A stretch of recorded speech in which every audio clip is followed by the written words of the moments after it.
Hello guys, स्वागत करता हूं आपका हमारे यूट्यूब चैनल अनवायर्ड एकेडमी पे। आज हम लोग इन्वायरमेंटल इंजीनियरिंग का अगला टॉपिक पढ़ने जा रहे हैं, जो कि है water demand and population forecasting. ठीक है, इस पे हम प्रीवियस सारे जितने भी क्वेश्चन आए हैं गेट में सब क्वेश्चन करेंगे। चलिए शुरू करते हैं। क्वेश्चन्स पे जाने से पहले मैं आपसे अनुरोध करना चाहूँगा कि आप हमारे चैनल को जितना भी हो सके सपोर्ट करें। आपके सपोर्ट से हमारा मोरल बढ़ता है कि हम और ऐसी वीडियोज़ बनाएँ। ठीक है, चलिए क्वेश्चन पे चलते हैं। तो पहला क्वेश्चन, इस क्वेश्चन में हमसे ये कह रहा है, the population of a city at previous consecutive census year was 4,05,58,500, 7,76,000 and 10,98,500। Okay, पिछले 40 साल का हमको पॉपुलेशन दिया हुआ है, क्योंकि सेंसस ईयर जो होता है ना, जो सेंसस ईयर होता है वो 10 ईयर्स का होता है। सेंसस ईयर जो होता है वो 10 साल का होता है। तो ये पॉपुलेशन सारी दी हुई हैं, और ये हमसे पूछ रहा है कि एंटिसिपेटेड जो पॉपुलेशन होगा नेक्स्ट सेंसस का नियरेस्ट टू 5,000 वो क्या होगा। मतलब वो जो अगला सेंसस आएगा उसमें कितना हम लोग का वो हो सकता है, क्या कहते हैं, पॉपुलेशन। तो हम इसे ऐसे मान सकते हैं, मान लीजिए जैसे कि यहाँ पे टाइम स्टार्टिंग तो दिया नहीं है, तो हम 0 ईयर से मान लेंगे। 0 ईयर में हमारा पॉपुलेशन कितना था, 4 लाख। ओके, उसके बाद हमारा पॉपुलेशन 10 साल बाद कितना हो जाता है, 5,58,000, 5,58,500। ओके, उसके बाद ईयर 20 में हमारा पॉपुलेशन हो जाता है 776,000, और 40 साल बाद हमारा पॉपुलेशन हो जाता है 10,98,500। ठीक है, तो हमें ये बताना है कि नेक्स्ट सेंसस यानी 50 ईयर्स 50वें साल कितना पॉपुलेशन होगा।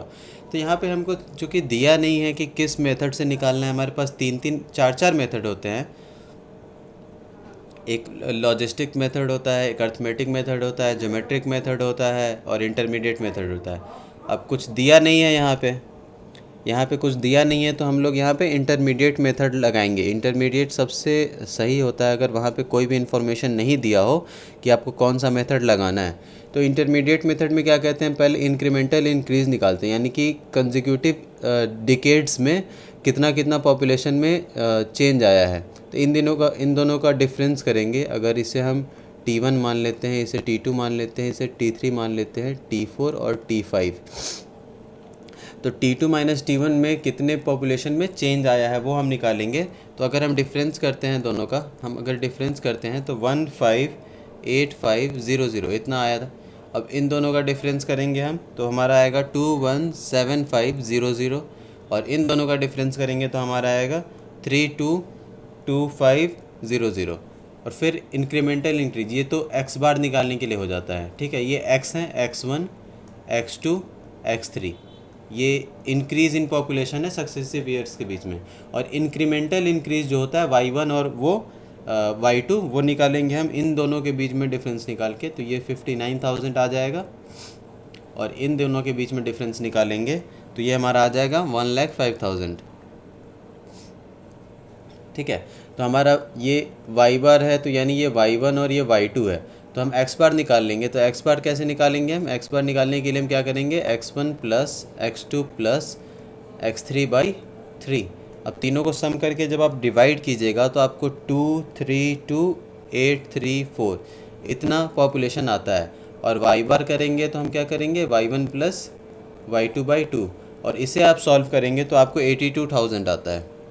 ठीक है, और इंटरमीडिएट में किसी भी टाइम के लिए पॉपुलेशन निकालने का फार्मूला होता है। जैसे हमें पॉपुलेशन निकालना है 5वें डिकेड के लिए, T5 के लिए, तो उसका फार्मूला हो जाएगा P0। तो P0 जो होगा उसके जस्ट पिछले वाले डिकेड का पॉपुलेशन होता है। ठीक है, तो P0 plus n x bar plus n into n+1/2 into y bar.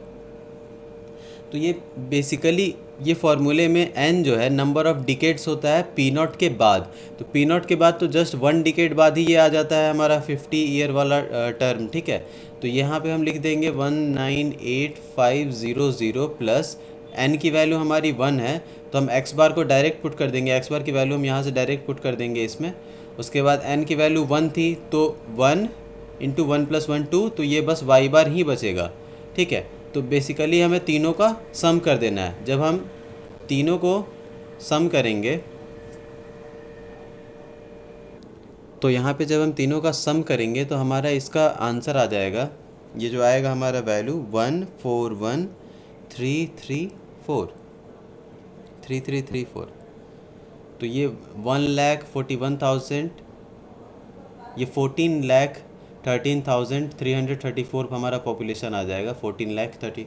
तो हमारा 50th ईयर में जो पॉपुलेशन होगा ना वो होगा 1413334। तो ये हमारा आंसर हो जाएगा इसका, इसको मार्क कर देंगे, ठीक है। चलिए अगले क्वेश्चन पे चलते हैं।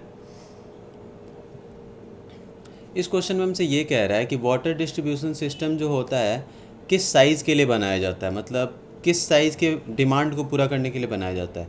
तो हमें पता होना चाहिए कि मैक्सिमम डेली डिमांड और फायर डिमांड, इन दोनों को मिला के जो वाटर हमारा आता है ना क्वांटिटी, उस साइज़ के लिए हम डिस्ट्रीब्यूशन सिस्टम को डिज़ाइन करते हैं कि अगर किसी सिचुएशन में मैक्सिमम डेली डिमांड, मान लीजिए जैसे कि हमारा डिमांड मैक्सिमम, हमारा जो दिन का मैक्सिमम डिमांड है, उसके साथ अगर कहीं पे आग लगती है, उन दोनों को कवर करना पड़ेगा, क्योंकि अगर किसी एक को कवर करेंगे तो हमारा नुकसान हो सकता है, प्रॉपर्टी एंड लाइफ का नुकसान हो सकता है। तो उसी लिए हमें दोनों को कवर करना पड़ता है कि अगर वर्स्ट सिचुएशन हो तब भी हम पानी सप्लाई कर पाएँ।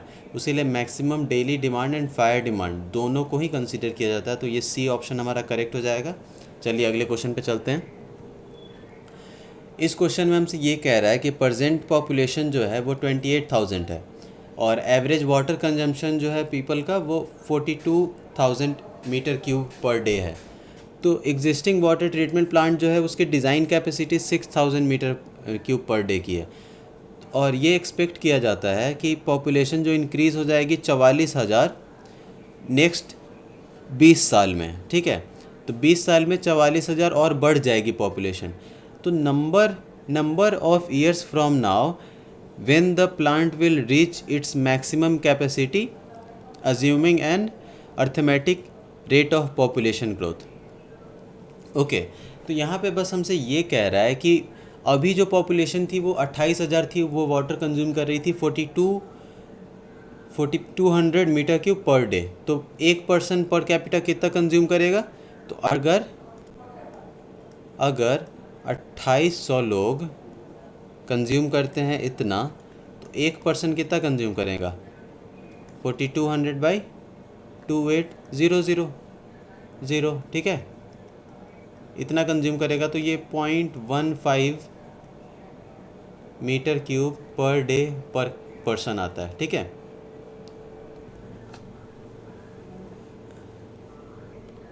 तो यहाँ पे जैसा कि देख सकते हैं कि 0.15 मीटर क्यूब पर डे पर पर्सन आया है, ठीक है।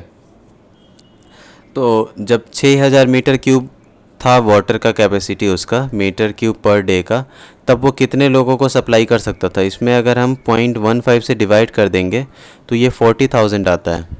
यानी जब 6,000 मीटर क्यूब तक भी पहुंचेगा तो वो 40,000 लोगों को वाटर सप्लाई कर सकता है, ठीक है। तो वो कितने सालों में वहाँ तक पहुँचेगा?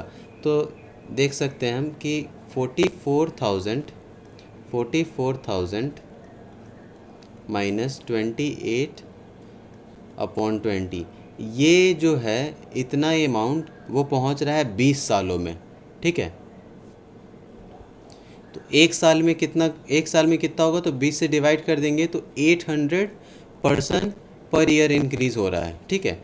अगर हम 800 पर्सन पर ईयर इंक्रीज़ हो रहा है तो 40,000 कब तक पहुंचेगा? तो 40,000 माइनस 28,000 अपॉन 800, तो इसे हम जब कैलकुलेट करेंगे तो हमें 15 ईयर्स आ जाता है आंसर इसका। तो यानी 15 साल बाद जो होगा वो एग्जिस्टिंग वाटर ट्रीटमेंट प्लांट है वो अपने एक्सटेंट तक पहुंच जाएगा, यानी उसके बाद वो सप्लाई नहीं कर सकता या पॉपुलेशन को कोप अप नहीं कर सकता। तो वाटर या तो नया वाटर प्लांट बनाना पड़ेगा एक अलग से, ठीक है। तो इसका आंसर हमारा 15 ईयर्स हो जाएगा। तो सी ऑप्शन करेक्ट हो जाएगा। चलिए अगले। अब यहाँ पे देखने वाली बात यह है कि पॉपुलेशन वाले जो चैप्टर से बस 3 ही क्वेश्चन आए थे आज तक, वो भी 2004 तक, यानी 2004 के बाद कभी क्वेश्चन पूछा ही नहीं गया है इस टॉपिक से। तो ये बस हम लोग नॉर्मल पढ़ सकते हैं नॉलेज के लिए, as a average daily demand, और कितने एलपीसीटी पानी किस सेक्टर को चाहिए होता है, या फिर कोइंसिडेंट ड्राफ्ट क्या होता है, इन सब चीज़ों के लिए। ठीक है, तो इसका बस फार्मूला वगैरह हम लोग याद कर लेंगे। चलिए ठीक है फिर, तो बहुत बहुत धन्यवाद यहाँ तक जुड़े रहने के लिए। आपको अगर अच्छा लगा हो वीडियो तो हमारे चैनल को सब्सक्राइब कीजिए, ज़्यादा से ज़्यादा शेयर कीजिए और वीडियो को लाइक ज़रूर कीजिए। धन्यवाद।